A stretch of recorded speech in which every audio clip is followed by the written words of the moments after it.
여러분 오늘 제목이 그래서예요. 그래서 왜냐하면 우리가 2달 거쳐서 로마서 1장부터 7장 살펴보고 지난주에 특별 새벽 기도회로 8장을 딱 살펴봤어요. 너무 풍족하죠. 하나님이 이런 일을 하셨구나.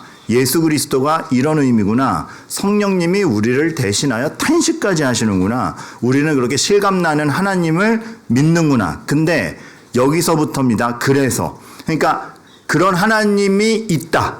그런 하나님을 믿는다라는 게 그래서 나에게 무슨 의미냐를 여러분 따져보셔야 됩니다. 바울 사도는 오늘 그거를 그러므로라고 표현을 했죠. 저랑 어감 차이는 있지만 의도는 똑같은 겁니다. 여러분 신앙생활에 그래서가 없으면 안 돼요. 여러분이 믿음이 있고 성경이 재미있고 예수 그리스도가 어떤 분인지 아는 데 있어서 여러 가지 정서적 감동과 지적인 카타르시스와 여러 가지가 있을 수 있지만 그래서 내가 무엇을 해야 되고 어떤 삶을 살아야 되느냐가 없으면 이것이 반쪽짜리일 수 있습니다. 물론 믿음이 본질이요 그리스도를 아는 게 본질인데 여러분 그렇잖아요. 한 사람 사랑만 해도 저 사람이 너무 좋고 저 사람과 사랑하고 교제하기 위해서 막 내 삶이 바뀌잖아요. 제 친구 중에 언제 설명들었는데 설명들었는지 모르겠는데 북유럽에 지금 기억이 안 나요. 노르웨이인가 어디 그 애인이 생겨가지고 갑자기 외대 가서 막 노르웨이과 교수님이랑 상담하고 그랬던 친구가 기억이 나요. 그러니까 그 사람과 사랑하면 그 사람과 대화만 하고 싶어서도 내 생활 패턴이 바뀐다고요. 그래서 막 그 친구 되게 웃겼어요. 다 막 껌도 노르웨이 껌만 씹고 의상도 노르웨이 옷만 사고. 사랑의 대상이 있다라는 것은 그런 거거든요. 근데 믿음의 대상이 예수 그리스도이고 그의 사랑을 안다에 그래서가 없으면 그게 뭘까? 그냥 철학적 개념이 아닌가 싶은 거죠. 여러분 그래서가 없으면 이거랑 똑같아요. 여러분 헬스장 가시면 인바디 한다 그러죠. 몸 분석한다 그러죠. 도표가 쫙 나와요. 체지방률이 몇 프로고. 근데 몸은 분석하고 내 몸 상태가 이렇구나인 줄 알고 운동하지 않는 것과 똑같습니다. 믿음의 그래서가 없다라면 감탄만 합니다. 설교 좋았어. 예배 좋았어. 아브라함 대단해. 감탄만 하고 내가 안 변해요. 여러분 아브라함 보고 감탄하는 게 아니고 바울 보고 감탄하는 게 아니고 그들을 그렇게 만든 하나님이 나의 아버지니 나는 뭐를 하는가로 가야 됩니다. 그렇지 않으면 이 간격을 용납하지 않습니다. 우리는 예배 때 감동이 현실과 이어지지 않는 것 때문에 그 간극과 괴리에 늘 고생하지 않습니까?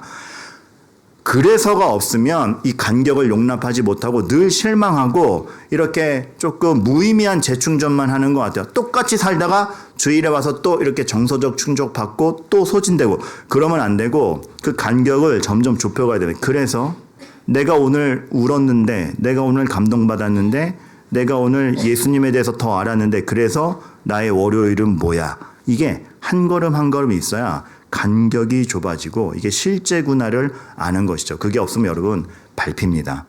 소금이 맛을 잃으면 밟히죠. 우리가 믿음이 있다라고 하는데 우리끼리만 즐겁고 교회 안에서 우리끼리만 소통되는 언어로 우리끼리 얘기하고 우리가 모였을 때만 하하하 하면 밖에 나갔을 때 우리는 우리끼리 기쁜 어떻게 보면 좀 죄송한 표현이지만 우리끼리만 기쁜 하나의 이익 집단밖에 안 될지도 모르겠습니다. 우리가 소망을 가졌고 생명을 가졌으면 정말 빛으로 나오고 소금으로 나와서 뭔가를 해야 되는데 사실 저는 되게 조심스럽게 분석하자면 이 시대의 교회가 이미 좀 밟히고 있는 거 아닌가라는 생각이 드는 것이죠. 물론 세상은 늘 교회를 이렇게 막 우대해 주지 않아요. 하지만 그거를 차치하고서라도 우리 실수와 우리의 빗대지 못함으로 참 중세시대 교회가 타락했을 때 다크에이지라고 불리며 교회가 존경 못 받았던 거랑 똑같은 것으로 우리도 지금 밟히고 있는 거 아닌지 조심해야 됩니다. 그래서가 필요합니다. 정말 우리가 그래서 이 믿음이 무엇이냐. 제가 오늘 새벽 기도를 끝내고 로마서 12장을 본 이유는 이런 의미가 있어요. 로마서가 굉장히 잘 쓰여졌거든요. 바울도 그래서 그 삶이 뭐냐가 너무 신경 쓰인 거예요. 1장부터 11장까지 교리를 가르쳐요. 성부 하나님이 성자 예수 그리스도가 성령 하나님이 죄가 믿음이 가르치죠. 그걸 명확하게 가르친 다음에 12장 오늘 딱 들어와서 그러므로 형제들아 어떻게 살아야 되냐 일단 얘기하는 그 기로에 서 있기 때문에 오늘 우리가 12장을 살펴보는 겁니다. 여러분 조금 이렇게 진취적으로 나아가실 준비가 되셨습니까? 그래서 우리가 개념적으로만 보이는 것이 소망이 아니고 그리스도가 진정한 소망이다를 마음에 담았으면 그래서 뭡니까? 라고 했을 때 바울은 대답하는 거죠. 그러므로 형제들아 우리 이렇게 한번 해보자. 모든 자비하심으로, 이 자비하심이라는 게 앞서 얘기한 하나님이 은혜로 무엇을 하셨고 그리스도가 십자가를 통해서 무엇을 하셨는가에 대한 이 얘기입니다. 그런 토대가 우리 삶에 있으니 너희 몸이 하나님이 기뻐하시는 거룩한 산 제물로 드려야 된다 얘기하는데, 자, 짠. 여러분, 여기서부터 좀 주도적으로 설명을 하도록 할게요. 바울은 글을 참 잘 써요. 읽힐 때 그저 논리적으로만 쓰는 게 아니고 읽는 사람이 이렇게 딱 걸리는 단어들을 써요. 이거 뭐야 하는 단어들을 써요. 1절에서는 사실 몸과 산제물이라는 두 단어가 읽는 사람들로 하고 이거 뭐야 하는 단어입니다. 왜냐하면 로마서죠. 이 책 제목이 로마서죠. 로마서인 거 보면 어디에 보낸 편지입니까? 로마로 보낸 편지죠. 로마는 철학이 굉장히 발달했던 도시입니다. 국가이고, 그때 로마에는 이런 개념이 있었어요. 영혼이 본질이고, 맞는 얘기지만 착각한 게 뭐냐면 영혼이 본질이고 그 본질 영혼이 썩어 빠질 육체에 갇혀 있어서 구원이라는 건 육신으로부터 영혼을 해방시키는 거다. 이런 개념이 있었어요. 근데 바울 사도는 No! 예수 그리스도께서 인간의 몸을 입고 오셨고 십자가에 달리신 것은 영육 전 인격을, 정말 하나님이 태초부터 영과 육으로 지은 그 전 인격을 그리스도께서도 존중해 주시고 영과 육이 함께 된 그 사람의 삶이 구원받는 것이다. 너희 몸을 드려라. 이렇게 되는 거죠. 그러니까 로마에는 몸도 이렇게 되는 거예요. 그렇습니다, 여러분. 개념만이 아니라 몸으로 움직이는 삶이, 그리고 산제물이라는 말도 굉장히 이거 뭐야 하는 훅 걸리는 단어예요. 왜냐하면 산제물이라는 단어가 왜 이상한 단어일까요? 이거랑 똑같아요. 벌써 모순되지 않습니까? 동그란 네모 있을 수 있습니까? 그래서 그릴 수 있다라는 듯이 쳐다보는 건 뭐죠?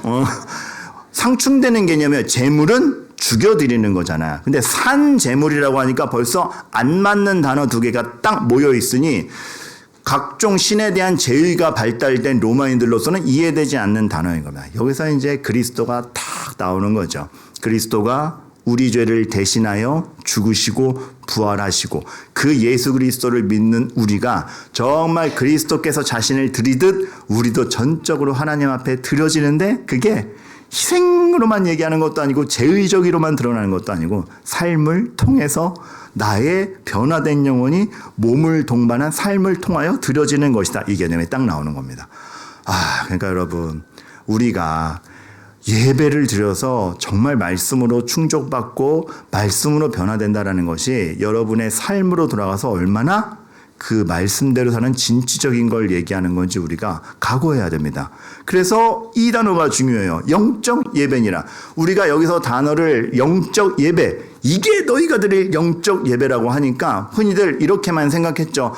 예배는 다 영적인 것이야. 그래서 몸이 어디에 있든지 내가 마음으로 영적으로 주님만 섬기면 그 자리가 예배의 장소야. 맞는 말입니다. 근데 사실은 이 성경이 여기가 좀 오해되게 번역이 되어 있어요.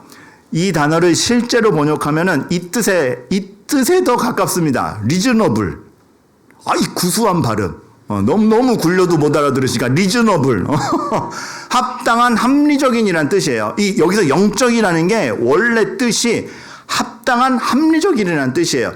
이렇게 너희 몸을 거룩한 산 제사로 드리는 게 너희가 드릴 합리적인 모습의 예배다라고 얘기하는 겁니다.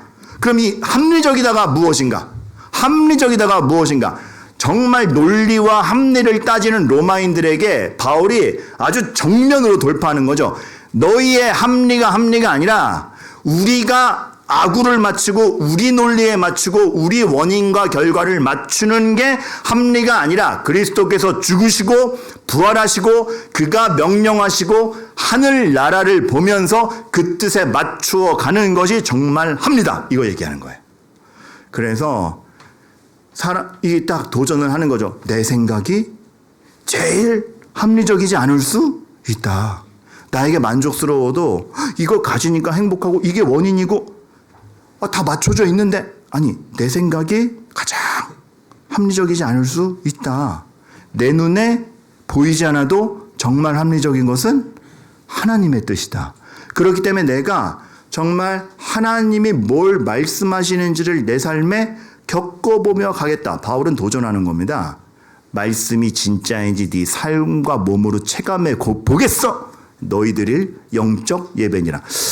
우리 지금 여러분 오늘 집중도 되게 좋아요. 저만의 착각일 수 있지만 집중도 되게 좋아요. 그래서 요거까지는 얘기 안 하려고 그러는데 여러분들이 지금 집중도가 좋으니까 좀 이해하기 위해서 설명을 드릴게요. 여기서 이 영적이라는 단어가 사실 로킨이라는 단어입니다. 여러분 말씀이 육신이 되어 이 땅에 오셨으니 태초에 말씀이 계시니라. 요한 사도가 요한복음에 그 말씀이라는 단어를 뭐라고 썼는지 아세요? 로고스라고 썼습니다. 로고스가 레고라는 말하단 단어의 명사형으로 말씀인데 그 로고스라는 말씀의 형용사형 로고킨이 바로 이 영적 예배니라예요. 그러니까 직역하자면 말씀에 합당한 예배고 말씀에 합당한 게 가장 합리적이다라는 뜻이에요. 그러니까 너희가 정말 말씀을 통하여 예수 그리스도를 만났고 하나님의 말씀이 그것을 지시하고 있다라면 그 너희 생각을 바꿔서라도 하나님의 말씀에 맞추어 그게 진짜인지 아닌지 몸으로 체감해 볼 각오가 되어 있느냐? 이것이 너희가 드릴 영적 예배니라입니다. 어려워요. 왜냐하면 아닌 것 같은데? 내 납득함과 내 경험과 나의 만족으로는 아닌 것 같은데? 요셉이 감옥 간 게 왜 합리적인가? 모세가 왕자로 있다가 일하는 게 낫지 왜 광야로 튀어나가야 되는가? 바울이 이 서신을 적은 바울이 이 병증 고쳐달라고 했을 때 고쳐주면 능률적인데 안 고쳐주고 네 은혜가 내게 족하다라고 하는 게 어떻게 합리적인가의 싸움에서 그게 합리적이다를 체험해 보겠어? 이거죠. 그래서 하나님의 말씀이 진짜 맞고 나의 확신과 나의 열심으로 보장되는 게 인생이 아니라 예수 그리스도로 말미암아 전혀 다른 방법으로 정말 보이지 않으나 하늘 나라를 소망하며 하늘의 사람으로 만들어지는 게 진짜 나의 삶의 의미이구나. 그러니 너희는 이 세대를 본받지 말고가 나오는 거죠. 그리스도로 말미암아 전혀 새롭게 된 생각과 감정과 의지로 이 세상을 살아가야 한다. 너무 감사한 건 이 세대를 본받지 말고를 우리가 지난 일주일 동안의 특별 새벽 기도 때 보이는 소망이 아니다라는 말로 배워왔던 겁니다. 그러니까 우리가 정말 보아야 할 것은 오직 마음을 새롭게 함으로 이제 진짜 보이는 하나님의 원리와 예수 그리스도께서 하신 일과 성령의 은혜에 따라 이 세상을 살아야 되는 거죠. 그래서 하나님의 선하시고 기뻐하시고 온전하신 뜻이 무엇인지 이제 분별해 가야 돼요. 그동안 직관적으로 오고 바로 오고 이거 해야 돼. 내가 확신했던 것이 아니라 분별해야 돼요. 죄로 내가 못 보고 있었던 거, 내가 이게 정답이라고 여겼지만 정답이 아닌 거, 하고 싶었지만 다 하게 되지 못하는 그 모든 것들 안에서 하나님이 선하시고 기뻐하시고 온전하신 뜻이 무엇인지를 보게 하시는구나. 그래서 그게 내 실력으로 되지 않고 은혜로 되는 것이기에 내게 주신 은혜로 말미암아 너희 각 사람에게 말하노니 정말 마땅한 걸 생각해야지 하나님 뜻을 벗어나서 생각하지 말고라는 권고가 나오는 거죠. 오해하지 말아야 될 건 여러분, 제가 지난번에 순종이라는 얘기를 할 때 순종은 하고 싶은 거 못하고 하나님의 것만 해야 되는 범위가 좁아지는 게 아니라 그랬어요. 모든 행동이 의미 있기 위해서 하나님 뜻에 맞추어서 모든 삶에 접근하는 게 순종이라 그래서 똑같이 마땅히 생각할 그 이상의 생각을 품지 말고는 아무것도 쳐다보지 말고 말씀만 봐. 이게 아니고 하나님이 말씀하시는 방식으로 모든 것을 생각할 줄 알아야 된다. 그 뜻입니다. 그러니까 여태까지는 내 욕심과 나의 직관과 내 감정으로 죄에 어그러진 채로 모든 생각을 해왔다라면 하나님의 원리와 하나님의 방식과 하나님의 해가시는 것을 중심으로 진짜 본질을 보면서 생각해 가야 된다. 그거죠. 그래서 오직 하나님께서 각 사람에게 나누어 주신 믿음의 분량대로 지혜롭게 살아가라. 이렇게 지금 개인적 권고를 주는 겁니다. 여러분 혹시 이제 오늘 여유가 되신다면 12장부터 쭉 읽어가실 때 이렇게 포인트를 잡아서 읽으면 좋아요. 바울이 1장부터 11장까지 교리 설명을 했다라고 했잖아요. 12장부터 그러면 어떻게 살아야 되는지를 얘기하는데 지금과 같이 각 사람에게 말하노니 하면서 개인적인 얘기를 해요. 너희 개인적 믿음의 분량대로 해. 근데 4절 지나가면 교회에선 어떻게 해야 되는가가 나와요. 그리스도 안에서 한 몸 아니냐. 우리가 각계 전투하는 인생이 아니고 툭 내던져진 인생도 아니고 개인 이기심으로 살아가는 존재도 아니고 그리스도 안에서 그리스도의 몸으로서 붙여놓은 공동체 안에서의 우리의 삶의 의미가 있다. 그리고 더 나아가면 14절부터는 그러한 우리가 그 믿음을 들고 세상에 나가 살 때 어떻게 살아야 될 것인가. 다 원수는 갚기 위해 살지만 우리는 원수가 줄일 때 하나님의 형상으로 보고 도와줄 수 있는 시선으로 세상을 볼 수 있는 자들인가. 악함을 당하면 앙심만 푸는데 악을 악으로 갚지 않고 선으로 악을 이기는 세상살이를 하고 있는가. 그래서 사실 성경의 장절이라는 건 임의대로 나눠서 그렇지만 13장까지 쭉 이어서 가면 그렇게 살아가는 기독교인이 세상의 권세자들 앞에 어떻게 행동해야 되고 정치적 상황에서 어떻게 반응해야 되는지 사실 다 나옵니다. 이렇게 쭉 나오고 있는 게 성경인 것을 알면 우리가 이렇게 참 믿음이 충만하다라는 게 교회 안에서의 감흥뿐만이 아니라 사진 찍으셨어요? 야, 이거 정리 잘 됐나 봐요. 몰래 찍은 것 같지만 찰칵 소리가 들리잖아요. 네. 지금 이 찰칵 소리가 나한테 이렇게 들렸어요. 아멘 이렇게 들렸어요. 잘 공부해 가시기를 바라요. 근데 우리가 참 믿음이 풍성하다라는 게 예배 시간의 감동일 뿐만 아니라 그 감동이 온 세상에 유효한가를 확인해 가는 거거든요. 진짜 하나님의 손길이 다 미치는구나. 근데 그 확인하는 작업이 만만치 않죠. 하지만 그 진짜구나를 점점 확인하게 되는 그게 신앙생활인데 거기서 오늘 개인적인 지침은 이렇게 주는 거예요. 그러니 마땅히 생각할 그 이상의 생각을 하지 마라. 그러니까 하나님의 관점에서 생각할 줄 알아야지 네가 너한테 몰입돼서 네 판단과 네 감정과 네 매몰과 너의 낙심으로 생각하지 마라. 하나님이 뭘 하시는지를 보라. 이게 들어가는 거거든요. 사실 성경이 우리에게 마땅한 생각을 할 수 있도록 계속 이어가는 걸 전 봅니다. 요즘에. 성경이 정말 우리에게 하나님이 우리의 삶을 붙잡고 계시고 하나님이 우리의 삶을 방치하지 않았기 때문에 하나님 손길 안에서 우리가 내 삶을 생각해야 되는구나를 성경에 굉장히 많이 묻어 놓으셨어요. 제가 어제 요즘에 누가복음 읽기를 하고 있거든요. 그런데 오랜만이죠. 창세기 아니라 딴 데 읽는다니까. 박 목사도 창세기 레위기에서 포기하지 않고 신약까지 오는구나. 너무 다행이죠. 근데 문득 이런 생각이 들었어요. 부자와 나사로. 사실 주님이 우리에게는 비유 하나를 주시더라도 얼마나 우리 생각을 깨우치고 하나님의 관점을 가르쳐 주시라고 했는가. 왜냐하면 여러분들 이게 감동으로 훅 오는 거예요. 부자와 가난뱅이도 아니고 무슨 박민근과 나사로도 아니고 부자와 나사로인 거예요. 부자라는 돈으로 보이는 것으로 소망을 두는 인간과 하나님이 이름을 불어줄 수 있는 인간에 대한 비교인 거예요. 지금 누가 돈이 있네 없네의 문제가 아니라 보이는 것으로 소망을 두는 자와 보이지 않느나 하나님이 내가 네 이름 알지? 내 이름 아시죠? 하는 그 사람과의 관계 차이가 얼마나 다른 걸 보여주시는 거더라고요.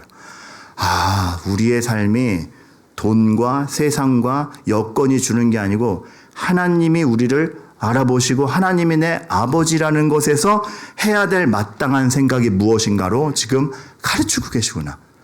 이걸 놓쳤던 거예요. 그러니까 창세기. 근데 아담과 하와가 타락하자마자 이 말씀이 좀 오해될 수 있을 것 같아요. 근데 이 말씀이 다시 들어오더라고요. 너는 남편을 원하고 남편은 너를 다스릴 것이라. 이것이 하와가 먼저 열매를 먹음으로 이게 죄의 통로가 되다 보니 하나님이 하와에게 하신 말씀은 맞는데 여러분 오해하지 마셔야 돼요. 이 말씀을 오용해서 그래서 무슨 여성이 더 유혹에 취약하다라든지 이게 우열의 관계가 있다 이렇게 해석하면 진짜 큰일 나는 말씀입니다. 하나님이 왜 하와에게 먼저 말씀하셨게요? 누가 죄책감이 더 크겠어요? 하와가. 그러니까 먼저 여전히 널 지키고 있어라 알려주시는 거죠. 3번 부인한 베드로에게 3번 질문하듯 이거는 어떤 네가 더 잘못했어의 문제가 아니고 얘가 더 지금 더 죄책감을 느낄 수 있으니 하나님의 배려로 하와야 일로 와봐. 앞으로 네가 죄로 망가졌고 죄로 인한 심판 당할 건 맞는데 나는 이렇게 지금 너한테 해갈라 그런다를 오히려 하나님이 날 버리지 않았구나를 말씀하시는 것이고, 너는 남편을 원하고 남편은 너를 다스릴 것이라는 것이 죄의 결과 중에 하나로 뭔가 옥죄는 분위기가 있는 것도 맞아요. 하지만 무슨 의미냐 하면 죄로 너희가 타락했잖냐. 너희의 자유라는 것이 나를 위해 쓰이지 않고 니네 욕심을 위해 쓰여서 니네가 타락하였다. 그럴 때에 자유롭게 했을 때 엇나가는 존재가 되어버렸으니 이제 너희를 그냥 방치하면 안 되고 서로 함께 서로를 지켜주도록 두마. 남편을 원하고가 되는 겁니다. 남편은 너를 다스릴지니라. 이건 또 그런 의미랑 똑같죠. 교회가 성도를 가르치고 다스릴 것이라. 주님이 우리를 다스릴 것이라. 그러니까 자유롭게 했을 때 엇나가는 존재에게 하나님이 얼마나 은혜로 보호하실 것인가. 그러니까 이 말씀 하나를 보아서도 마땅한 생각을 하게 되죠. 내가 완전히 자유롭다라는 게 무엇인가. 내 맘대로 다 한다가 아니라 내가 하나님의 은혜와 법도 안에 있을 때 비로소 진짜 자유도 확보되는 것이구나를 아는 마땅한 생각을 하는 거죠. 왜 방해하세요? 왜 맘대로 못하게 하세요? 이게 기준이 아니고 하나님 말씀대로 하는 게 가장 큰 자유입니다. 제가 한 2년 전에 썼던 예화인데 그때 그거에 대해서 의미가 잘 전달이 안 된 것 같아가지고 또 가져온 예화가 있어요. 여러분, 제가 만화 보다가 소개했던 이 캐릭터 기억나세요? 가라데 하시는 오로치 도포라는 사범님. 이 만화에 나오는 주인공이지만 실제 모델은 한국의 최배달 선생님입니다. 최영 선생님. 최배달은 알아야죠. 그럼 양동근. 이렇게 하면 바람의 파이터. 여기까지 모르면 끝입니다. 근데 그 모델로 한 극진 가라데에 아주 초고수가 나오는데, 이게 참 재미있는 에피소드가 있어요. 이 사람을 이길 수가 없으니까 하다못해 최면술사가 등장을 해요. 최면술사가 최면을 딱 걸어버려요. 그래가지고 갑자기 환상이 보이는 거야. 본인이 다 이기고 있는. 그러니까 이 최면술사의 전략을 뭐냐면 어떤 고수를 만나든지 최면을 딱 걸어서 본인이 이기고 있다라는 환상을 만들어서 오만하게 만든 다음에 자기는 뒤로 가서 뒤통수 팍 쳐서 이기는 그런 사람인 겁니다. 그러니까 최면을 걸을 때 걸려요. 그래서 이 오로치 도포가 막 허공이 되고 허우적대면서 막 싸우고 있어요. 이긴다는 듯이 싸우고 있어. 너도 별 수 없고. 최면술사가 뒤로 가서 그 뒤통수를 딱 치려고 그래요. 치는데 어떻게 되게요? 뒤통수를 치는데 뒤통수를 막아요. 최면에 걸린 채. 이상한데? 우연인가? 배를 치는데 배를 또 막아요. 최면에 걸린 채. 뭐냐 하면 저 혼자 감동했네. 이 사람의 마음 속에서는 내가 완전히 강하지 않다라는 겸손이 있어요. 그래서 내 실력이 나를 증명하지 않고 훈련이 나를 증명한다. 몸이 자기 확신보다 훈련의 몸이 더 먼저 반응하기 때문에 훈련된 몸은 방심을 하지 않는 겁니다. 그래서 그 착각 속에 있는데도 그 본능이 공격을 막아내는 거예요. 좀 뒤집어 얘기할게요. 우리 실력이 우리를 보호하는 게 아니고 그리스도가, 언약이, 말씀 안에서 훈련된 그 거룩이 우리를 보호하는 거거든요. 사실 내 자유 주세요가 아니고 완전 자유롭게 했을 때 방심하고 이기는 줄 알고 최면 걸려가지고 잘 나가고 있지 하는 게 우리인데, 그런 엇나가는 존재에게 하나님이 우리가 방심할더라도 언약이라는 약속을 그리스도 안에서 딱 주신 거예요. 그러니까 여러분, 저는 만화를 봐도 신학적으로 보는 얼마나, 저 만화 많이 본다고 여러분 얕잡아 보시면 안 돼요. 하나님의 은혜가 우리에게 어떤 작용을 하는지, 내 자유가 중요한가? 진짜 자유라는 게 그리스도 안에 있음이 자유인가 생각해 보게 되는 거죠. 그래서 성경에서 마땅히 생각할 것 이상의 것을 생각하는 걸 자기 소견에 옳은 대로라고 표현한 것이고, 그 사사기 시대가 그토록 타락하는 것이고, 그렇기 때문에 마땅히 생각할 걸 생각하는 것이 바로 순종인 거죠. 그러니까 순종은 억압이 아닌 거예요. 엇나가는 존재를 마땅하게 생각하게 해서 살리는 거죠. 그러니까 여러분, 앞으로 신앙생활에서 순종이 억압이 아니었으면 좋겠어요. 그러니까 순종이 여러분 어떻게 돼야 되냐면, 내가 정말 하나님을 확신하고 사랑하기 때문에 진심으로 나오게 되는 어떤 결정 하나. 목사님 못하겠어요. 하나님 기다려주십니다. 이게 결심을 하지 말라는 뜻이 아니라 기다려주세요, 여러분. 순종을 우리가 어떻게 완벽하게 순종합니까? 근데 이따가 나오겠지만 믿음의 분량대로란 말이 나오지 않습니까? 하나님 그거 기다려주십니다. 그러니까 억압이 아니라 날마다 자기의 할 바를 자기 수준에서 해가는 거예요. 우리 입증이 아니라 주님이 우리에게 뭘 하셨느냐에 대한 입증이기 때문입니다. 그러니까 참 마땅한 생각으로 우리를 계속 몰고 가는 것 중에 하나가 내가 타인에 대해서 생각할 때도 마찬가지예요. 오직 겸손한 마음으로 각각 자기보다 남을 낮게 여기고, 우리 진심으로 상대만 낮게 여깁니까? 우리 이 말씀 적용하는 게 고작 이 정도죠. 참 싫은데 그냥 어떻게든 사랑으로 바라보면 그래도 장점 하나는 찾을 수 있겠더라. 이 정도 아닙니다. 진심으로 각각 나보다 낮게 여기는 거예요. 그 마음의 근저에는 뭐가 있는 겁니까? 내가 다 맞지 않다. 내가 저 사람을 판단하는 내 판단이 다 맞지 않다. 하나님의 시선으로 보기를 바란다. 이거예요. 내 감정이 저 사람을 얕잡아보고 미워하는 내 감정이 틀리다. 내 감정이 죄로부터 나와야 된다.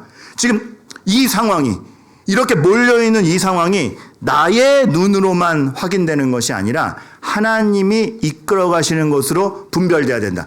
지금 내가 당하는 일들이 눈에 보이는 것이 결론이 아니라 하나님이 해가시는 것이 있다. 그렇기 때문에 저 별 볼 일 없는 사람들을 보면서도 하나님이 이끌어 가실 웅장함을 보면 아이고 낮게 여길 수 있는 거고 존중하며 볼 수 있는 거고 실망보다는 기도를 해야 되는 거고. 근데 우리는 내 생각이 맞고 내 감정이 맞고 내가 분석한 상황이 맞고 지금 내 맘대로 돼야 되니까 내 진심에 반대되면 다 억압으로 느껴지죠. 하나님 왜 이러십니까? 어디다 대고 그 소리예요? 하지 말라 그러세요. 목사님 뭐 안다고 명령하세요. 이렇게 되는 거죠. 근데 이게 요즘 시대의 특징 아닙니까? 다 자기 원함대로 돼야만 만족을 누리는 시대, 극강의 자기 만족의 시대이다 보니까 다 이거야. 내가 얼마나 열심히 사는데 결과가 이거야. 내가 내 맘대로 내가 벌어서 내가 쓰겠다는데 왜 방해해? 그거 누가 그렇게 하라 그랬습니까? 여러분, 진심에 반대되면 다 억압이라고 느끼는 시대인데 그렇지 않고 마땅히 생각할 걸 생각해야 돼요. 네 진심, 네 열정이 문제가 아니고 하나님이 뭘 해가시느냐. 그래서 바벨탑을 열심히 쌓는 것보다 하나님이 이루어 가시는 것이 무언지를 보며, 모세가 왕자 자리를 박탈당해서 광야 40년이 얼마나 억압으로 느껴졌겠으나 하나님이 거기서 사람을 만드시며, 그렇죠? 정말 우리가 이 마땅한 생각을 할 줄 아는 걸 배워야 됩니다. 제가 이것도 사실 오늘은 옛날에 들어드렸던 예화를 또 가져오는데, 왜냐하면 제가 이 예화들을 얘기했을 때 여러분 반응이 신통치 않았어요. 그래가지고 그때 말로만 설명드리고 못 보여줬던 영화 하나가 있는데, 그때 저도 어렴풋이 기억이 나서 영화 제목도 기억을 못했는데 어젯밤에 그 영화를 찾았어요. Rumor Is It 이라는 제니퍼 애니스턴이 마지막 전성기 때 찍은 영화인데, 여러분 이 영화 하나 찾느라고 3명이 고생했습니다. 저랑 GPT랑 재민이랑 이렇게 단편적인 조각으로 이렇게 이거 이런 내용인데 찾아봐, 이거 아닙니까 하다가 드디어 찾았어요. 근데 이 영화가 어떤 거냐면, 가운데 그 주인공 여인 제니퍼 애니스턴이 딱 서 있어요. 그 옆에 키 크신 이렇게 머리 벗겨지신 배 나오신 남자분은 아빠예요. 근데 제니퍼 애니스턴이 영화상에서 굉장히 말하면 되게 진취적이고 터프하면서도 굉장히 매력적이고 그런 여인이거든요. 근데 자기 아빠가 너무 답답한 거예요. 아빠는 막 이렇게 늘 일만 하고 배도 나와 있고 차도 덜덜덜 거리는 걸 끌고 다니고, 아빠가 너무 멋이 없는 거예요. 그런데 그때 저 뒤통수 보이는 하얀 와이셔츠 남자분 있죠. 저 남자분이 옛날부터 같은 동네 살던 옆집 아저씨인데, 제니퍼 애니스턴이 보기엔 자기가 그 옆집 아저씨를 더 닮은 것 같은 거야. 근데 이 옆집 아저씨는 잘생겼고 잘 나가고 스포츠카 타고 다니고 사업도 얼마나 진취적인지도 몰라. 게다가 여러분 영화가 끝내죠. 이 옆집 아저씨가 그냥 아저씨가 아니고 누구냐면 케빈 코스트너예요. 나도 내 아빠면 좋으라 그럴 거만. 그러니까 제니퍼 애니스턴 볼 때는 그 매력으로 볼 때나 진취적으로 볼 때나 막 스포츠카가 확 다니는 거 보면 이 아저씨가 내 아빠가 아닐까? 그래서 착각을 해가지고 옆집 아저씨가 자기 아빠인 걸 증명하러 다녀요. 근데 나중에 보니까 아니죠. 나중에 제니퍼 애니스턴이 엄마한테 얘기해. 엄마, 친아빠 맞는데 내 아빠는 왜 이렇게 나랑 달라? 왜 이렇게 진취적이지도 않고 얌전얌전하고 즐길 줄도 모르고 너무 답답해. 그때 엄마가 옛날 앨범을 탁 가져와요. 옛날 앨범을 탁 펼쳤는데 아빠가 미식축구 주장이었던 거예요. 얼마나 진취적이고 멋있고 대학의 킹카였고 아빠가 젊을 때 타고 다녔던 차 다 스포츠카. 막 시속 200km로 다니고 막 너희 아빠가 얼마나 진취적이고 멋졌던 사람인 줄 아니. 딸이 아빠한테 가서 물어요. 아빠, 나 아빠 옛날 사진 봤는데 이렇게 멋있었는데 지금 왜 이렇게 답답하게 살아? 왜 이렇게 답답하게 살아라는 말을 운전에 비유해서요. 이 딸이 아빠랑 같은 차 타고 다니는 거 진짜 싫어하거든. 맨날 느리게 달리니까. 아빠 왜 맨날 느리게 운전하고 왜 이렇게 답답하게 운전하고 살아? 아빠가 대답을 해요. 그래, 내가 느리게만 운전했지. I only drive slow. 네, 그 다음 문장이 끝내죠. Because 왜요? You are in the car. 네가 타고 있으니까. 아기 때부터 네가 타고 있었으니까. 여러분, 이거 자막 없이 보면 안 들릴까 봐 미리 들려드린 거예요. 아빠 왜 이렇게 천천히 운전해? I only drive slow because you are in the car. Crazy person, and you always drive so slow. I only drive slow, sweetheart, because you're in the car with me. 듣기 평가 한 단어 빠져서 뭐 빠졌죠? sweetheart.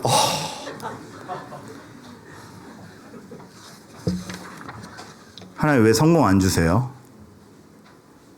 성공이 너한테 더 위험할 수 있어. 내 딸 태우고 난 과속 안 한다. 내 아들 태우고 난 과속 안 한다.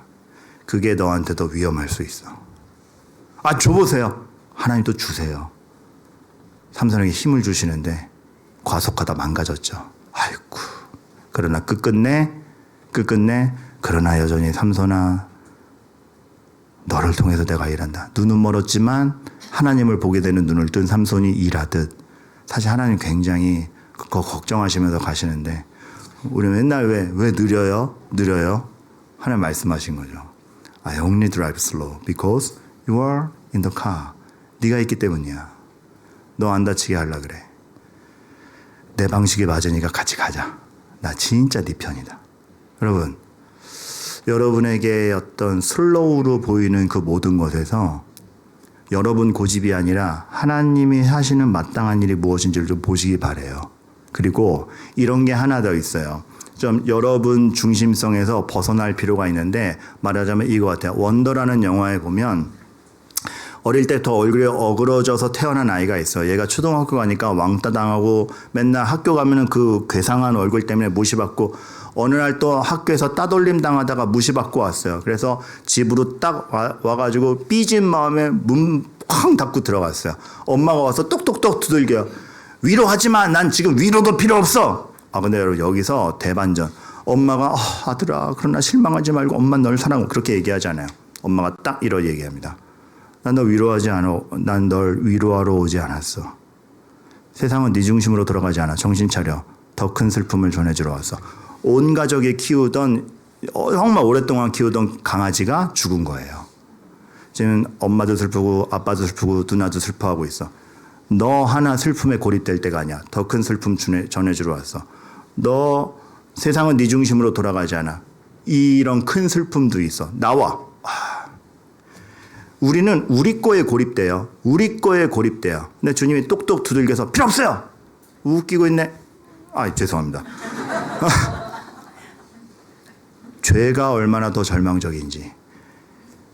이 교회 공동체 안에 네가 없고 네 삶 하나에 고립되어서 볼 걸 못 보는 그게 얼마나 더 비극적인 것인지 전해주러 와서 나와서 함께 울고 함께 웃고 더 큰 자리에서 근데 뭐가 이루어지는지를 봐. 혼자에 고립되지 말고 마땅히 생각할 건 그거예요.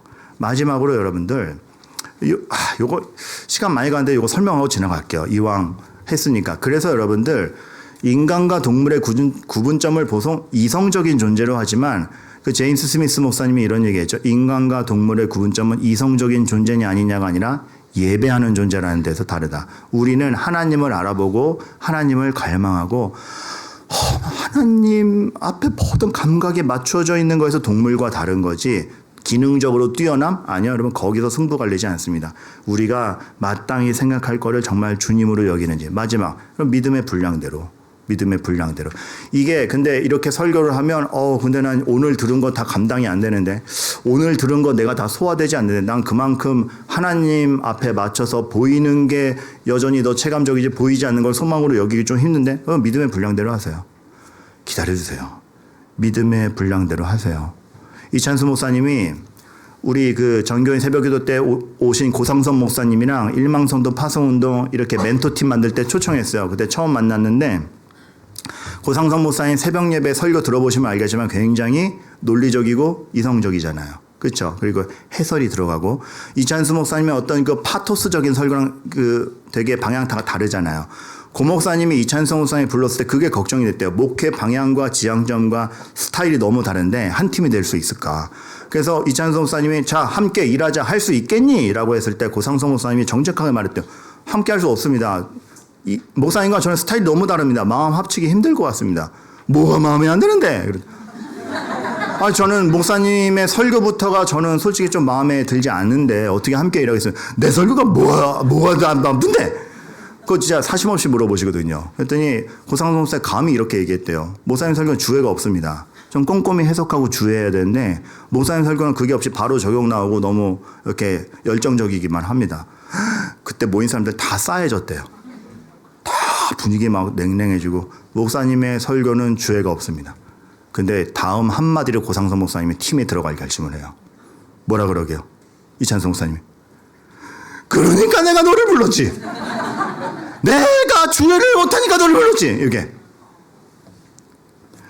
여러분 믿음의 분량대로예요. 교회는 믿음의 분량대로예요. 우열이 있는 게 아니고 내가 있는 게 네가 없고 네가 없는 게 내가 있어요. 우열을 가리는 게 아니고 내가 믿음의 분량대로 할 때 저기가 믿음의 분량대로 하는데 우리가 한 몸임을 아는 거예요. 근데 우리는 믿음의 분량대로 하지 않고 세상은 여기에 맞춰라고 하니까 여기에 못 맞추면은 누군가는 우월감 느끼고 누구는 열등감 느끼고 내가 없는 거 시기하고 아니거든요. 하나님이 뭘 이루어 가시는지를 보면 각자 믿음의 분량대로 한 형제 자매로 살아갈 수 있는 겁니다. 목사님 진짜 염치가 없어서 못 나가서 맨날 제가 얻어먹고 그러면은 사줄 상황이 될 때까지 분량대로 얻어먹으세요. 사주시는 분은 분량이 되니까 사주시는 거니까.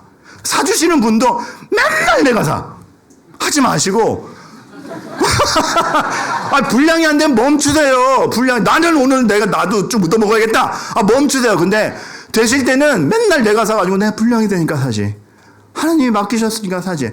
그러니까 뭔가 시기 질투, 찬송 있잖아. 미움, 다툼, 시기, 질투 버리고. 그거 진짜 주옥 같은 찬양이에요. 미움, 다툼, 시기, 질투 버릴 수 있는 그 근거가 믿음의 분량대로에 있고 그게 교회의 모습입니다. 그런 교회 되어가길 마땅한 것을 생각하고 정말로 믿음의 분량대로 해가는 교회 되기를 간절히 축원합니다.